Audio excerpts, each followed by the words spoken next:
Welcome back to another new video. আশা করি সবাই ভালো আছেন। আমি এখন বর্তমানে ফ্লাইওভার উপরে আছি।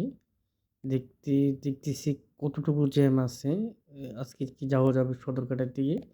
প্রচুর জ্যাম, প্রচণ্ড জ্যাম। তারপর অনেকক্ষণ ফ্লাইওভারের উপর দাঁড়িয়ে রয়েছি, জ্যামটা ছাড়তেইছে না। তারপর চিন্তা করলাম, না, যেতে যেন হবে মেট্রো রেল দিয়ে যাই। ফার্স্টে মেট্রো রেলে মনে করছিলাম উঠবো, কিন্তু দেখি তো ওইখানেও ভিড়।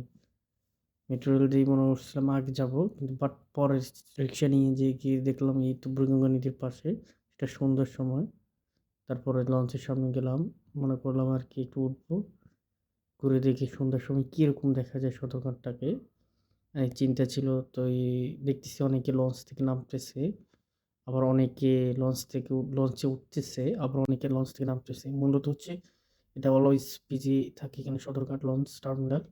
তো মোটামুটি সুন্দর সময়, এই একেবারেই সন্ধ্যা ৭টা-৮টার দিকে অনেক ভালো লাগে এটা দেখতে। এই জায়গাটা মোটামুটি লাল বাতি জ্বলে, নীল বাতি জ্বলে, মানে আসলে অনেকটাই ভালো লাগে এখানে। পাশেই বুড়িগঙ্গা নদীর তীরে অবস্থিত।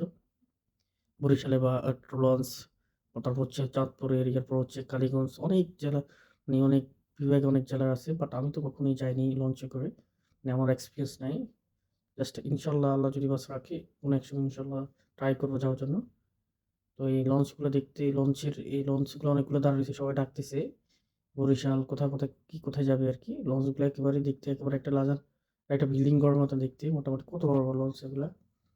মোটামুটি ভালোই লাগলো এখানে আসে দেখতেছি আর কি। অনেকে উঠতেছে যাবে, অনেকে আবার নামতেছে, মানে নামা ওঠার মধ্যে থাকে, অলওয়েজ বিজি থাকে এখানে। আবার একটা জিনিস ভালো লাগে, সিরিয়াল মেনটেন করে আপনি এখানে অনেক ফল আছে, এখানে ফল দেওয়া যায় কম দাম দিয়ে।